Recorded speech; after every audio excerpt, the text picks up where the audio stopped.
Hello, hello. My name is Flavio. So happy to be here. We're still reading the book Frank Baler Finds T.H. If you're following us on the printed version of the book, which is available on Amazon, the link is in the description below. We are on page 35 at the very last paragraph of page 35 if you want to follow along. Frank Baler's not here. He asked me to come over, read it for him, and do my best, to explain perhaps what he may have meant when he wrote his words. So in the previous videos, I have suggested that you start with the book in the very beginning and go to video number 1, part number 1. And then I reflected on it and I realized that it really doesn't matter where you start off. Because if you are joining us here today for the first time, that's awesome. Welcome. Stay with us and go forward with the videos. And you can periodically go back and look at the videos before this one. What happens is that what is important about the story is the mystical path which is outlined in the story, and I have been commenting on it. So wherever you join us, you're welcome. Let's go forward. And you can always catch up later by going back to the earlier videos and seeing how the story began. All right? So if you're here for the first time with us today, welcome. And whoever invited you, whoever let you know about this video series, these classes, these meetings, these encounters, these sessions, just thank the person profusely, because I assure you it will change your life. Let's continue reading. And I'm reading off of the Kindle just because it's a little easier to hold. And remember, Frank is talking to John and Priscilla, and they're having this little spat about Frank's inability to do certain things. And Priscilla finally asks him if he knows anything about Kabbalah. So now we can guess that things are getting a little bit more interesting. Now they're talking about Kabbalah. And he says, yeah, I know a lot about Kabbalah, perhaps a little bit arrogantly. I've been initiated into Kabbalah since the 1990s, whatever. And they're not impressed. And in his mind, he's thinking that Priscilla and John, are looking at Frank as some type of imposter, because presumably, if you're a Kabbalist, that kind of suffering, the kind of suffering that Frank Baler was experiencing at the time, it's not really expected, because Kabbalah is about freedom and joy, and so what's up with that? So he feels that they are judging him for suffering and being a Kabbalist, and in his mind he's thinking, dude, if you only knew it, it is because of Kabbalah that I'm suffering. That comment, oof, I've read the book a number of times. We're only going to understand that way later in the book, why Frank Baler believed that he was suffering because of Kabbalah. But we're going to go forward right now. So then John says to him, okay. John said now, sitting down and much calmer.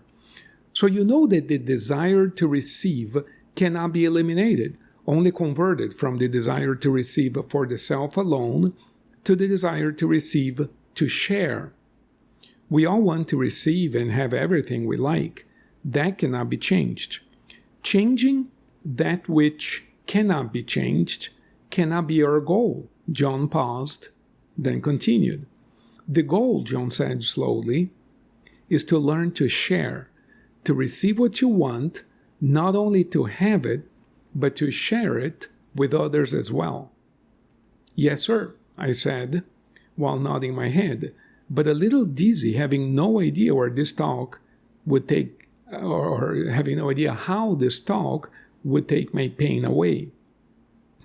So again, Frank Baler was hurting quite a bit, and all he wanted was for the pain to go away. Give me something to take this pain away, and nothing was helping. So John was on a roll now, not about to stop. Biblical writers of the Old Testament sometimes represented the desire to receive for the self alone through the figure of a woman, since the female energy is the receptive one. Well, now we're talking about something a little bit more serious. So the female energy is the receptive one. So we live in a day and age where there's no definition of man and woman. There's no definition of male and female. Everybody's supposed to be equal. Everybody's supposed to be whatever they want. And I suppose from the perspective of personal freedom, that is true. But from the perspective of the meaning of a core energy, then every energy has a meaning. And the female energy is the receptive energy, whereas the male energy is the intuitive energy, is the energy that goes out and in, right? Whereas the female energy is the receptive energy. So this has nothing to do in reality with the male-female issue. It has nothing to do with it, because both males and females have male and female energy in them. It's just that when it comes to certain facets of human life, such as reproduction and some other features of human life, then the man represents the male energy and the woman represents the female energy. But in reality, they both have both energy. So when a man is praying and, let's say, receiving grace from God, in that scenario, it is as if the man is female or receptive in relation to the grace of God, which is coming into him.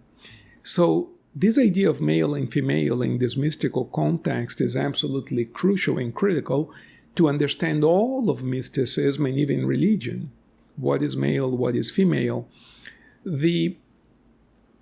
The theologians and the commentators who are not familiar with mystical theology sometimes criticize certain religions who only accept men as priests. And I suppose, again, from the perspective of social equality, that is unfair. But from the perspective of Kabbalistic energetics, there is a reason why priests are males. There is a reason why Jesus, or the Christ, incarnated as Jesus or as a man. It does not mean that God does not have a feminine side, because indeed God does. So if you look into the representation of Kabbalistic teaching known as the Tree of Life, you will notice that you have like 10 sephiras or sephirots, 10 little circles in this drawing that we're going to talk about later. And you look at the top of it, and you have a little thing there called Keter. And then you have Hogma and Binah. Hogma represents the male principle, and Binah represents the female principle. And when you look at the direction or the pathway, the light follows or flows from the top to the bottom, which represents, in a sense, heaven and earth, or the spiritual world and the material world, right? I mean, these are all metaphors. But if you see the way the light follows, it goes from Keter to Hogma and from Hogma to Binah. So there's no question that the male principle is receptive in relation to God and incisive in relation to the female principle. The female principle also continues sharing their light downstream in the Tree of Life. So there's nothing absolute about anybody in the energetic or in the Kabbalistic concept. It's all a matter of, it's all relative to what we're doing, right? In the energetic sense of the word. We're not talking about human sexuality. We're talking about Kabbalistic energy. So what John is saying is that these Kabbalistic writers represented a desire to receive for the self alone, which is selfish. As the figure of a woman in some stories in the Old Testament, it doesn't mean that women are selfish. It has nothing to do with women as human beings. Because as I just explained, women also have the male energy and the female energy, just as men have the male energy and the female energy. We're talking about energies here, not sexual orientation or, we're not talking about human sexuality. So That's a different conversation. We're going to get to the conversation later, but we're not talking about that right now. So the book is complete. Frank Baler wrote a complete book. We're not going to skip the talk on sexuality. We're going to get there. It's just not what we're talking about right now. So biblical writers, okay, are you saying then that Delilah represents Samson's indulgence in his desire to receive for the self alone? Are you saying that the mighty Samson was immature mystically and squandered his strength by being selfish? I asked to be sure of what he was saying, while following up on the question asked the previous day. The previous day, Priscilla had asked Frank what he knew about Samson and Delilah. So then John continued. That is one way to put it, John said. As a Kabbalist, you must keep in mind that all of the Old Testament must be understood symbolically according to the teachings of Kabbalah. The truth is that none of those characters I asked you to read about even existed. They're just personifications of lessons we must all learn. So what he's saying is that Kabbalists, ancient Kabbalists, wrote a bunch of stories that personify, like novels, that personify a teaching. So he had asked Frank to read about, I think it was Moses, David, Daniel, Samson, a few characters, right? And he's saying, look, none of those guys really existed as such. These are just personifications of lessons we all must learn sooner or later. Then Frank, his wife, joined in seamlessly. The story of each character we're going to talk about hides a secret message that when you get it, awakens in you a superpower. A true mystic must have all 5 superpowers awakened, developed, and at the service of the community. A true mystic, I said, crying, I am nothing, I am dying. I failed my wife and family. I failed my mentor. I failed all my initiations. I failed the masters. I am a failure. I said, almost shouting, please, either take this pain away or show me how to die. Evidently, Frank Baler was suffering when all of this was happening, so he was having it. He was at the point of snapping already. Neither of them was impressed by my immature rant. I heard what came out of my mouth, however, and I was astonished. What do you want? John asked. If you want to die, you take care of that away from here. He continued, by the way, what exactly do you think happens the moment after you destroy your body? Anyway, let me know right now what you will do so that we don't waste time on the dying. What follows is a very, very important conversation about suicide, about mental health. What follows is really, really important. We're going to get into this in the next lesson. It is a really, really important conversation. I myself, like Frank Baler, have been a hypnotherapist in my case now for 27 years.